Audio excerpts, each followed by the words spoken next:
আবির আকাশের পানে চেয়ে মনে মনে বলল, তোর চোখে চোখ রেখে মিথ্যে বলার সাধ্যি আমার নেই, কিন্তু তোর ভালোর জন্য এই মিথ্যাটা বলতে হয়েছে। আমি চাই না আমার কারণে তুই তোর জীবনের লক্ষ্য থেকে সরে যাস। তোকে মানসিকভাবে শক্ত হতে হবে। এর থেকেও কঠিন পরিস্থিতি মোকাবিলা করতে হবে তোকে। মেঘ সারা রাস্তা কাঁদতে কাঁদতে এসেছে। প্রতিদিন আবির ভাইয়ের কাঁধে হাত রাখলেও আজ ইচ্ছে করেই দূরে সরে বসেছে।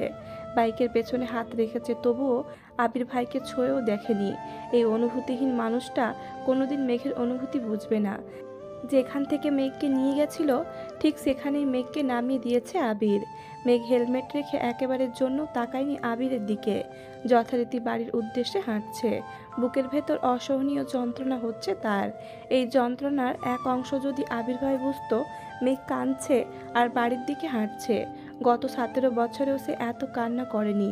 এই আবির ভাই দেশে ফেরার পর যতবার কান্না করেছে।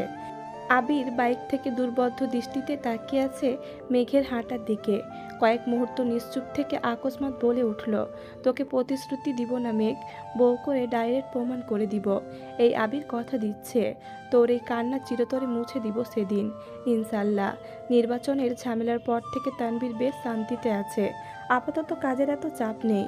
এমপিও বিভিন্ন কাজে ব্যস্ত। প্রয়োজন হলে মিটিং ডাকে, তখন উপস্থিত থাকতে হয় সেখানে। কয়েক মাসের কার্যক্রমে তানভীর এমপির কাছে লোকদের মধ্যে একজন হয়ে উঠেছে। কোনো প্রোগ্রাম কিভাবে করলে ভালো হবে তা ম্যানেজ করার দায়িত্ব বেশিরভাগটাই তানভীরের থাকে। নিজে না পারলে আবির তো আছেই। এমপির বাড়িতে দৌড়াদৌড়ি আর কাজ করতে করতে ধীরে ধীরে এমপির মেয়ের সাথেও তানভীরের সুসম্পর্ক হয়ে গেছে। মেয়েটাও তানভীরকে আপন ভাইয়ের মতোই দেখে। তানভীরদের একটা কাজের দায়িত্ব দিয়ে এমপি কোনো এক জায়গায় চলে গেছেন। তানভীর আরও কয়েকজন মিলে কাজ করতেছিল। হঠাৎ এমপির মেয়ের আগমন হয়। মেয়েটা হাসি মুখে বলে, তানভীর ভাইয়া একটু বসি এখানে। ওকে। এমপির মেয়ে তার ওপর নিজের বাড়ি, তানভীরের তো না করার ক্ষমতা নেই, তাই ধীর কণ্ঠে বলল, বসো। মেয়েটা বসে আস্তে করে বলল, আপনাকে একটা কথা জিজ্ঞেস করতে এসেছি। জিজ্ঞেস করব? কি কথা? মেয়েটা আশেপাশে তাকিয়ে দেখলো, তারপর ধীর কণ্ঠে বলল, ওই দিন প্রোগ্রামে আবির ভাইয়ের সাথে একটা মেয়ে আসছিল, ওই মেয়েটাকে? তানভীর কপাল কুঁচকে শোধালো। কেন? মেয়েটা মৃদু হেসে উত্তর দিল, মেয়েটা মাশাআল্লাহ অনেক কিউট। আমি ভাইয়াকে জিজ্ঞেস করছিলাম মেয়েটা কে? ভাইয়া বলছে কাজিন। আপনি আর ভাইয়াও তো কাজিন, তাহলে মেয়েটা কি আপনার বোন? তানভীর স্বাভাবিক কণ্ঠে বলল, হ্যাঁ, আমার একমাত্র বোন মাহাদিবা খান মেঘ। এখন বলো ঘটনা কি? মেয়েটা আমতা আমতা করে বলল, আসলে আপনার বোনকে আমার অনেক পছন্দ হয়েছে। আমার ভাইয়া ইউকেতে পড়াশোনা করে। আমার মনে হচ্ছে আমার ভাইয়ার সাথে মেঘকে খুব ভালো মানাবে। এইটুকু বলেই থামলো। তানভীর কপাল কুঁচকে তাকিয়ে আছে। পুনরায় মেয়েটা বলা শুরু করলো, না না, এখন বিয়ে দিতে হবে না। ভাইয়া 2-1 বছরের মধ্যে ছুটি নিয়ে দেশে আসবে, তখন যদি। তানভীর দীর্ঘ শ্বাস ছেড়ে রাগ কন্ট্রোল করে মৃদু হাসলো। তারপর শক্ত কণ্ঠে উত্তর দিল, আমায় বলেছ এখানেই থামো। ভাইয়া যদি এগুলো শুনে তো আল্লাহ জানে কি করবে। ভাইয়ার যার সাথে বিয়ে ঠিক হয়েছে সে আর কেউ না, আমার একমাত্র বোন মেঘ। ভাইয়ার পৃথিবী জুড়ে শুধু মেঘের অস্তিত্ব। না, ভাইয়া কারোর হবে না আর। মেঘকে কারোর হতে দিবে। মেয়েটা বিস্ময় চোখে চেয়ে বিড়বিড় করে বলল, ভাইয়াকে জিজ্ঞেস করেছিলাম গার্লফ্রেন্ড কিনা, উনি তো না করেছেন, বললেন কাজিন। তানভীর হাসি মুখে উত্তর দিল, গার্লফ্রেন্ড না, তাই না করেছে। বউ কিনা জিজ্ঞেস করতা তাহলে ঠিকই হ্যাঁ বলতো। ভাইয়া মেয়েকে কখনো গার্লফ্রেন্ড ভাবে না, সব সময় বউ ভাবে, আর বউ হিসেবেই পরিচয় দেয়।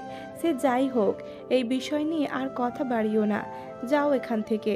মেয়েটা মন খারাপ করে চলে যাচ্ছে। আবিরকে ভালো লাগছিল। আবির অন্য কারো মালিকানায় বন্দি। এখন মেঘকে নিজের ভাইয়ের জন্য পছন্দ করছে।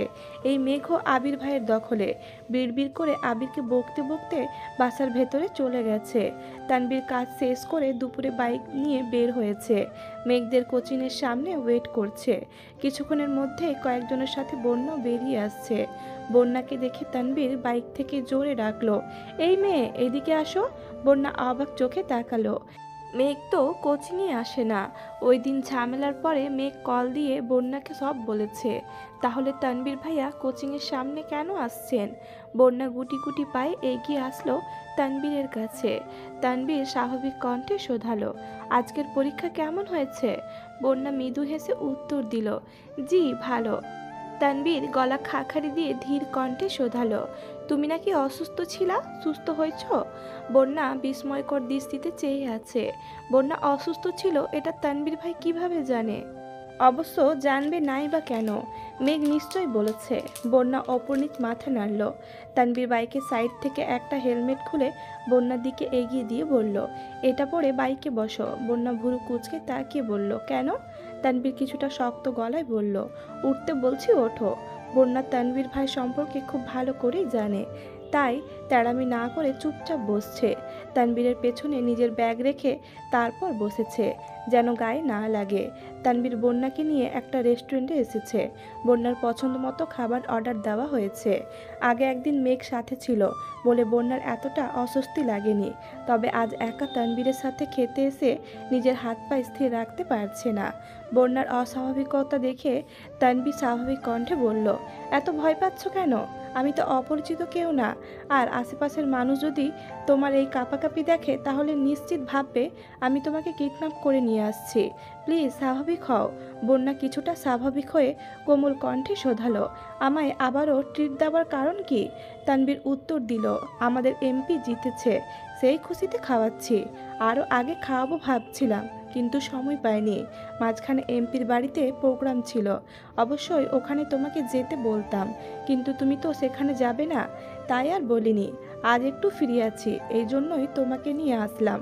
বন্যা কিছু একটা ভেবে পুনরায় প্রশ্ন করলো, তাহলে মেঘকেও নিয়ে আসতেন? তানভীর সঙ্গে সঙ্গে জবাব দিল, বনুকে নিয়ে আসতে চাইছিলাম, কিন্তু ভাইয়া নিষেধ করলো। কথাটা বলেই ভাবনার পড়ে গেছে তানভীর। যদি বন্যা কিছু বুঝে ফেলে? সেই কথা সেই কাজ। বন্যা প্রশ্ন করে উঠল, আপনি মেঘের আপন ভাই, তাহলে উনি নিষেধ করবেন কেন? তানভীর আমতা আমতা করে বলল, ওই দিনের কোচিংয়ের ঘটনা তো তুমি নিশ্চয়ই শুনেছ। আসলে ওই ঘটনার পর থেকে বনু একটু চিন্তিত। এই অবস্থায় এদিকে আসলে যদি ভয় পায়, তাই ভাইয়া না করছে। আর কিছুই না, অবশ্যই ওদের সবাইকে নিয়ে ঘুরতে যাব। অনেকদিন ধরেই মিমার আদি খুব করে ধরছে ঘুরতে নিয়ে যাওয়ার জন্য। এতদিন নির্বাচনের ঝামেলার জন্য পারিনি, এখন না নিয়ে গেলে বাসায় ঝামেলা হয়ে যাবে। বন্যা মৃদু হাসলো, বাসার ঝামেলার ভয়ে ভাই বোনদের ঘুরতে নিয়ে যাবে। তানবীর যে কোনো কিছুকে ভয় পায় না, এটা শুনেই বন্যার হাসি পাচ্ছে। বন্যার অপরূপ হাসি দেখে তানবীরও হেসে ফেলল। তানবীরের উচ্চতা 5 ফিট 9 ইঞ্চি, গায়ের রং উজ্জ্বল শ্যামলা, সুস্বাস্থ্যের অধিকারী, বলতে গেলে কিছুটা গোলুমলু টাইপের। তানবীরের দাড়িও আবিরের মতোই ছোট করে কাটা, ফুল হাতার টি শার্ট কনুই পর্যন্ত ওঠানো, সাথে জিন্স প্যান্ট। হেলমেটের কারণে গোছানো চুলগুলো আগাছালো হয়ে গেছে। বন্যা তানবীরের মুখের দিকে কিছুক্ষণ দেখলো। এমনিতেই খুব মুডি মনে হলেও হাস্য উজ্জ্বল মুখ দেখলে মনে হয় না এই মানুষটা এত রাগী। দুইজনের খাওয়া শেষ করলো। তারপর বন্যাকে বাসার গলি পর্যন্ত পৌঁছে দিয়ে বাসায় ফিরেছে তানবীর। দিনটা বৃহস্পতিবার ছিল। মেঘ সন্ধ্যাবেলা সোফায় বসে নুডলস খাচ্ছিল। এমনিতে ইদানিং মেঘের মন ভালো নেই। আবির ভাইয়ের মুখে সেই দিনের না শব্দ শোনার পর থেকে মেঘ আর আবির ভাইয়ের সাথে কথা বলে না। আবিরও আগ বাড়িয়ে কথা বলতে আসে না। মেঘের নুডলস খাওয়ার মাঝে মালেহা খান হুট করে এসে মেঘের পাশে বসলেন। মেঘ অবাক চোখে চাইল বড় আম্মুর দিকে, তারপর ঠান্ডা কণ্ঠে শোধালো, কি হয়েছে বড় আম্মু? মালেহা খান উত্তেজিত কণ্ঠে বলা শুরু করলেন, হ্যাঁ রে মেঘ, মেয়েটা যে তোকে পড়ায়, কি যেন নাম? মেঘ ভুরু কুচকে উত্তর দিল, জান্নাত আপু। কেন? মালেহা খান উত্তেজিত কণ্ঠে পুনরায় বললেন, জান্নাত মেয়েটাকে তোর কেমন লাগে? আমার তো বেশ ভালো লাগে, খুব ঠান্ডা, মন মানসিকতাও ভালো মনে হলো। আমার মাথায় একটা চিন্তা ঘুরতেছে, আবিরের তো বিয়ের বয়স হয়ে গেছে, জান্নাতের সঙ্গে তোর আবির ভাইকে মানাবে ভালো, তাই না? মেঘের মনে হচ্ছে মাথার ওপরে অবস্থিত ছাদটা আকস্মাৎ মেঘের মাথায় ভেঙে পড়েছে। মেঘের বুকটা কেঁপে উঠল। যেই মেয়েকে নিয়ে নিজে আটকে আছে, সেখানে বড় আম্মু ওই মেয়েকে বউ করার কথা বলছে। এ যেন কাটা ঘায়ে নুনের ছিটা দেওয়ার মতো। মেঘ ঢোক গিলে নিজেকে স্বাভাবিক রাখার চেষ্টা করছে, কিন্তু চাইলেই কি সব কিছু লুকানো সম্ভব? যেই মানুষটার জন্য বুকের ভেতর এক আকাশ সমান ভালোবাসা, সেই মানুষটার বিয়ের কথা শুনছে, তাও অন্য মেয়ের সাথে। মেঘের চিৎকার করে কাঁদতে ইচ্ছে করছে। বড় আম্মুকে কি করে বোঝাবে? 3 মাসে আবির ভাইকে নিজের থেকেও বেশি ভালোবেসে ফেলেছে। মালিহা খান পুনরায় প্রশ্ন করলেন, এই মেঘ, জান্নাতকে জিজ্ঞেস করিস তো কাউকে পছন্দ করে কিনা? পছন্দ না থাকলে ভাবছি আবির আর তোর বড় আব্বুর সাথে এই বিষয়ে কথা বলবো। কথা শেষ করে মালিহা খান উঠে রান্নাঘরে চলে গেছেন। এদিকে মেঘের গলা দিয়ে নুডলস নামছে না, বুক ফেটে কান্না আসছে। নুডলসের প্লেট রেখে নিজের রুমে চলে গেছে। ফ্যান ছেড়ে লাউড স্পিকারে গান চালিয়ে ইচ্ছে মতো কেঁদেছে। মনের কষ্ট প্রকাশ করার মতো কেউ নেই মেঘের জীবনে, তাই কান্নাই তার একমাত্র সঙ্গী। ঘণ্টাখানেক পর জান্নাত আপু পড়াতে আসছে। মেঘ হাত মুখ ধুয়ে ফ্রেশ হয়ে নিচে পড়তে আসছে। জান্নাত আপুকে দেখে মেঘের মাথায় শুধু বড় আম্মুর কথাগুলোই ঘুরছে। পড়ানো শেষে মেঘ বলল, আপু, একটা কথা জিজ্ঞেস করি? জান্নাত মিষ্টি করে হেসে বলল, হ্যাঁ অবশ্যই। মেঘ শীতল কণ্ঠে প্রশ্ন করল, আপু, আপনি কি কাউকে পছন্দ করেন? মেঘের এমন প্রশ্নে জান্নাতের উষ্টদয় আরও বেশি প্রশস্ত হলো। শান্ত স্বরে উত্তর দিল, হ্যাঁ। মেঘ যেই না প্রশ্ন করতে যাবে, কেসে তার আগেই জান্নাতের ফোনে কল আসছে। কল রিসিভ করে কথা বলতে বলতে মেঘের থেকে বিদায় নিয়ে জান্নাত বেরিয়ে গেছে। অষ্টাদশের মনের ভেতর তোলপাড় চলছে। বড় আম্মুর বলা কথাগুলো মাথায় ঘুরছে। জান্নাত আপুর বিষয়ে আবির ভাইয়ের কেয়ার, কিছুদিন আগে মেঘকে কাজিন বলে পরিচয় দেওয়া, আজ জান্নাত আপুর পছন্দের মানুষ আছে জানতে পারা। সব কিছু যদি এক সুতোয় বাঁধা হয়, তাহলে মেঘের কি হবে? মেঘের চোখ টলমল করছে। 2 ফোঁটা পানি গড়িয়ে পড়তেই মেঘের হাতের উল্টো পিঠ দিয়ে চোখ মুছে শক্ত কণ্ঠে নিজেকে শাসালো, একদম কাঁদবি না। যেই মানুষটা কোনোদিন তোর হবেই না, তাকে নিয়ে কেন কাঁদছিস? মেঘ রাতে খায়নি, সবাই অনেক ডেকেছে, কিন্তু তাতেও মেঘ রুম থেকে বের হয়নি। আবির বাসায় ফেরার পর থেকে ছাদে ছিল, রুমে এসেছে শেষ রাতের দিকে, তাই সে এইসবের কিছুই জানে না। শুক্রবারে সকাল থেকে মেঘের কোনো হদিস নেই। তানবীর পর্যন্ত ডেকে আসছে, কিন্তু মেঘ আসেনি। আবির ঘুম থেকে উঠেছে 12টার দিকে, সাওয়ার নিয়ে রেডি হয়ে নামাজে গেছে। মেঘ তখনও রুমে, সাওয়ার নিয়ে নামাজ পড়ে আবার শুয়ে পড়েছে। বের হয়ে আবির ভাই বা বড় আম্মুর মুখোমুখি হওয়ার বিন্দুমাত্র ইচ্ছে নেই তার। আবির নামাজ থেকে এসে খেতে বসেছে, বাকিরাও খেতে বসেছে। আকলিমা খান হালিমা খানকে উদ্দেশ্য করে আস্তে করে বললেন, মেজো আপা, মেঘ তো এখনো খেতে আসলো না। এই কথা আবিরের কান পর্যন্ত পৌঁছে গেছে। খাবার মুখে দিতে গিয়েও থেমে গেল। সহসা তানবীরের দিকে তাকে ইশারা দিল। তানবীর সঙ্গে সঙ্গে উঠে গেছে, মেঘকে ডেকে ধমকে নিয়ে আসছে। মেঘের চোখ মুখ ফুলে আছে, চুলগুলো এখনো ভেজা, চুল থেকে টুপটুপ করে পানি পড়ছে। মাথা নিচু করে খেতে বসেছে, চুল দিয়ে বেশ অর্ধেক মুখ ঢেকে রেখেছে। কিন্তু আবির মেঘের বিপরীতে বসায় স্পষ্ট মেঘের চোখ, নাক, মুখ দেখতে পাচ্ছে। আবির খাওয়ার মাঝখানে বেশ কয়েকবার মেঘের দিকে তাকিয়েছে, ভেবেই পাচ্ছে না হলো কি, কিন্তু মেঘ ভুল করেও একবার মুখ তুলে তাকায়নি। মেঘের হাবভাব দেখে মোজাম্মেল খান রেগে গেলেন, কঠিন স্বরে বললেন, পরীক্ষা যত কাছে আসছে তোমার অমনোযোগিতা ততই বাড়ছে। যা যা চাইতেছো সবই তোমাকে দেওয়া হচ্ছে, তারপরেও তোমার পড়াশোনাতে এত অবহেলা। শুনলাম ইদানিং কোচিংয়েও এত যাচ্ছ না, অবশ্যই যাবেই বা কিভাবে? যাই হোক, বাড়িতে অন্তত ঠিকমতো পড়াশোনা করো। আবির খাওয়া দাওয়া বন্ধ করে দাঁতে দাঁত চেপে বসে আছে। আবিরের অন্য হাত টেবিলের নিচে তানভীর চেপে ধরে রেখেছে। আবির প্লেটের খাবার শেষ করে সবার আগেই উঠে গেছে, কোনো দিকে না তাকিয়ে সোজা রুমে চলে গেছে। 1 থেকে 1.5 ঘন্টা পর তানবীর মিমকে আর আদিকে ডেকে বলেছে রেডি হওয়ার জন্য, ঘুরতে নিয়ে যাবে। 2 ভাই বোন খুশিতে গদগদ হয়ে রেডি হতে চলে গেছে। জীবনে প্রথমবার বাইকে ঘুরতে যাচ্ছে। আবির আগে থেকে রেডি হয়ে সোফায় বসে আছে। শুক্রবার মানেই আবিরের পাঞ্জাবি পরার দিন। বেগুনি রঙের একটা পাঞ্জাবি পরেছে, সাথে সাদা রঙের প্যান্ট। বেলি ফুলের সুগন্ধযুক্ত তীব্র পারফিউম দিয়েছে গায়ে, সাথে একটা সুন্দর ডিজাইনিং করা ঘড়ি। চুলগুলো সুন্দর করে স্টাইল করেছে। যদিও হেলমেট পরলে চুল অগোছালো হবেই। আবির সোফায় বসে ফোন চাপতেছিল। তানবীরের পরনে পাঞ্জাবি আর লুঙ্গি। নামাজ থেকে এসে লুঙ্গি পরেছিল, এখনও তাই পরনে। প্যান্ট পরার সময়ও পাচ্ছে না ছেলেটা। সিঁড়ি দিয়ে নিচে নেমে আবিরের থেকে কিছুটা দূরে দাঁড়িয়ে বিড়বিড় করে বলল, ভাইয়া, বনু তো ঘুরতে যাবে না বলছে। সঙ্গে সঙ্গে আবির চোখ রাঙিয়ে তাকিয়েছে। তানবীর ঢোক গিলে ছোট্ট করে বলল, আচ্ছা, আমি রাজি করাচ্ছি। আবার দ্রুত দৌড় দিল বোনের রুমের দিকে। মেঘকে বোঝাচ্ছে, কিন্তু মেঘ কোনো কিছুতে রাজি হচ্ছে না। রাগে চিৎকার করছে, বললাম তো যাব না, তোমরা ঘুরে আসো, আমার ইচ্ছে নেই। তানবীর আবার নিচে নামছে। আবিরকে কিছু বলার আগেই আবিরের তপ্ত দৃষ্টি দেখে ভয়ে আবার বোনকে রাজি করাতে গেছে। 4-5 বার ওপর নিচ করতে করতে অবশেষে বোনকে রাজি করাতে সক্ষম হয়েছে। মেঘ রাজি হয়েছে শুনে আবির বাসা থেকে বেরিয়ে বাইকে বসে আছে। তানবীর সহ সবাই রেডি হয়ে বেরিয়েছে।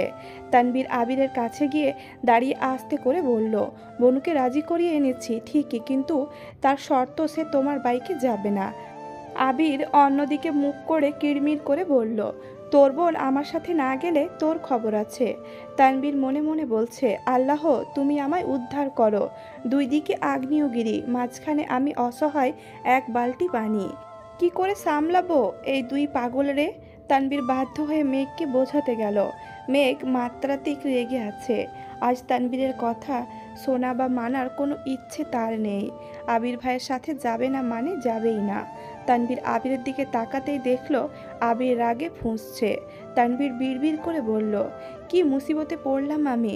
কোনো কিছুতেই যখন বোনকে মানাতে পারছি না, তখন তানবীর বলে উঠল, দেখ বনু, ভাইয়ার বাইকে একজনই বসতে পারবে, দুইজন বসলে রিস্ক হয়ে যাবে।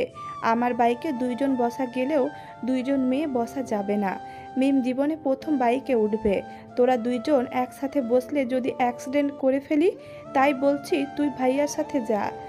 মেঘ এপাশ ওপাশ মাথা নাড়িয়ে বলল, আমি এসব জানি না, আমি ওই বাইকে যাব না। তাহলে তোমরা ঘুরে এসো, আমি যাব না। তানবীর আঁতকে উঠে বলে, না তুই যাবি প্লিজ, এটাই লাস্ট টাইম, এরপর থেকে আমিও তোকে নিয়ে যাব। এইবারের মতো ভাইয়ার সাথে চলে যা। এই কথা বলে তো ফেলছে, কিন্তু ঘুরে ভাইয়ের দিকে তাকানোর সাহস পাচ্ছে না। কারণ এই কথা শুনে নিশ্চিতভাবে আবিরের রাগ দ্বিগুণ বেড়েছে। আর ভাইয়ের রক্তবর্ণের চোখে চোখ রাখার ক্ষমতা তানবীরের নেই। সে তো বোনকে বোঝানোর জন্য এ কথা বলছে, কিন্তু আবির তো এটা সহ্য করবে না। মেঘ শক্ত কণ্ঠে বলল, ঠিক আছে। তানবীর দীর্ঘ শ্বাস ছেড়ে হাসল। বোনকে মানাতে পারছে এতেই শুকরিয়া। মেঘ আবিরের পেছনে বসেছে ঠিকই, কিন্তু মাঝখানে এক হাত ফাঁকা রেখে। আবির উচ্চস্বরে বলে উঠল, তানবীর, তোর বোন রে বল ধরে বসতে, না হয় রাস্তায় আধমরা হয়ে পড়ে থাকবে, তখন বোনের জন্য কাঁদিস না। আবির ভাইয়ের ভারী কণ্ঠের হুঙ্কার শুনে মেঘ সঙ্গে সঙ্গে আবির ভাইয়ের কান চেপে ধরে আবিরের কাছাকাছি এসে বসলো। আবির হেলমেটের আড়ালে মৃদু হাসলো, তারপর বাইক স্টার্ট দিল।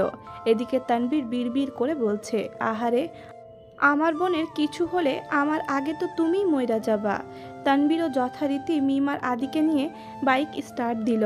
3 ঘন্টা ঘুরেছে, সবার পছন্দ মতো খাবার খেয়েছে, নাগরদোল্লায় উঠেছে, অথচ মেঘের মুখে হাসির ছিটে ফোঁটাও নেই। সে জড় বস্তুর ন্যায় আচরণ করছে। মেঘকে এতটা উদাসীন থাকতে দেখে আবিরের কষ্ট হচ্ছে। আবির তো চেয়েছিল মেঘের মনোযোগ যেন আবিরের থেকে কিছুটা সরে পড়াশোনায় যায়। সে তো কখনো চায় না তার অষ্টাদশী এভাবে মুখ গোমড়া করে থাকুক। মিম, আদি আর তানবীরকে বাড়ি পাঠিয়ে আবির মেঘকে নিয়ে অনেকটা পথ পেরিয়ে একটা নির্জন রাস্তায় আসছে। রাস্তার পাশে অনেকটা দূরে দূরে ল্যাম্পপোস্টের লাইটের আলো জ্বলছে।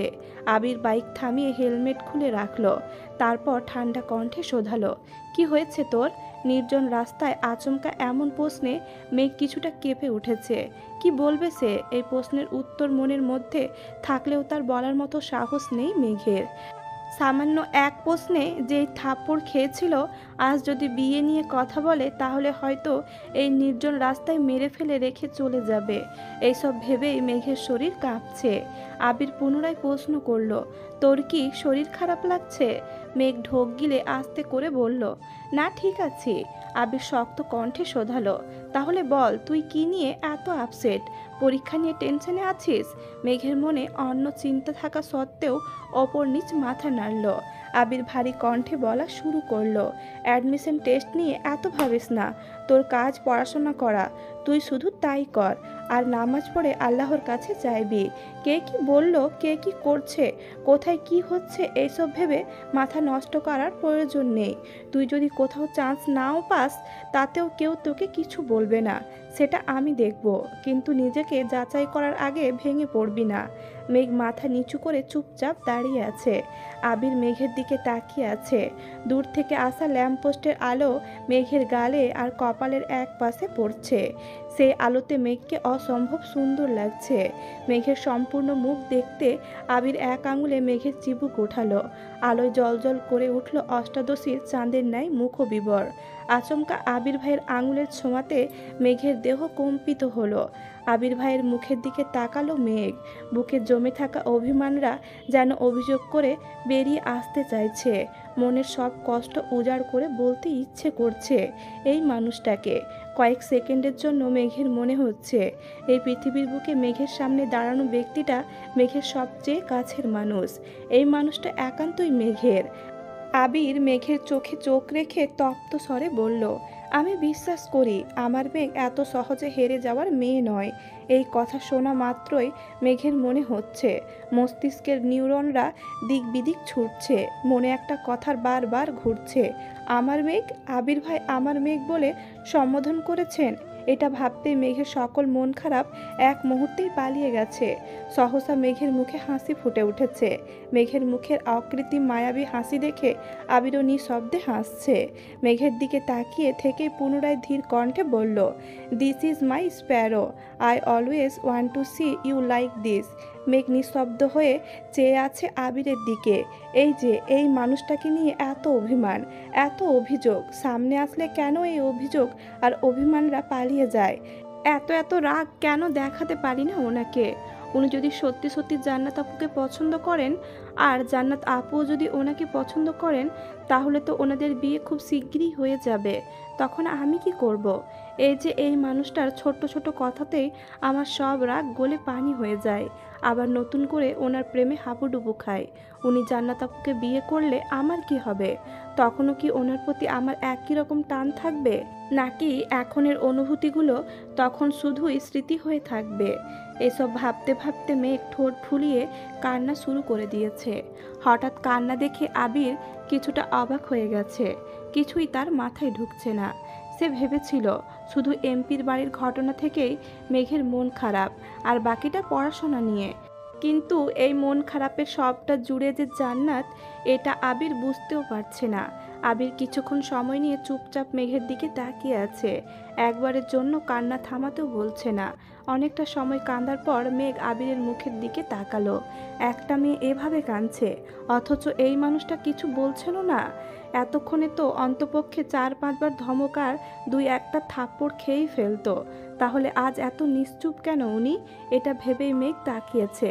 ল্যাম্পপোস্টের আলোতে স্পষ্ট দেখা যাচ্ছে আবির মুচকি মুচকি হাসছে। মেঘ তাকাতেই আবিরের হাসির মাত্রা বেড়ে গেছে। মেঘ কপাল কুঁচকে চেয়ে রইল। গাল বেয়ে অনর্গাল নোনা জল গড়িয়ে পড়ছে। এই যে মরার মতো এতক্ষণ যাবৎ কাঁদছে, আর এই বেটায় কি সুন্দর হাসছে। মেঘের মেজাজ আবার খারাপ হয়ে যাচ্ছে। মুখ ফুলিয়ে শ্বাস ছেড়ে আবিরের দিকে চেয়ে গম্ভীর কণ্ঠে প্রশ্ন করলো, হাসছেন কেন? আবির হাসিটা একটু কমিয়ে উত্তর দিল, আসলে কাঁদলে তোকে অনেক বেশি সুন্দর লাগে, তাই। মেঘ রাগী ভাব নিয়ে বলল, কাঁদলে আবার কাউকে সুন্দর লাগে নাকি? আর তাই বলে আপনি এভাবে হাসবেন? আবির মৃদু হেসে উত্তর দিল, আসলে তোর বান্ধবীর থেকেও সুন্দর লাগছিল, তাই হাসি আটকাতে পারছিলাম না। মেঘ আঁতকে উঠে প্রশ্ন করলো, বান্ধবী মানে? আবির সশব্দে হেসে উত্তর দিল, ওই যে শেওড়া গাছে যে থাকে তোর বান্ধবীটা, ওইটার থেকেও তোকে সুন্দর লাগছিল। মেঘ আশেপাশে তাকাচ্ছে। এমনি অন্ধকার হয়ে গেছে চারপাশ।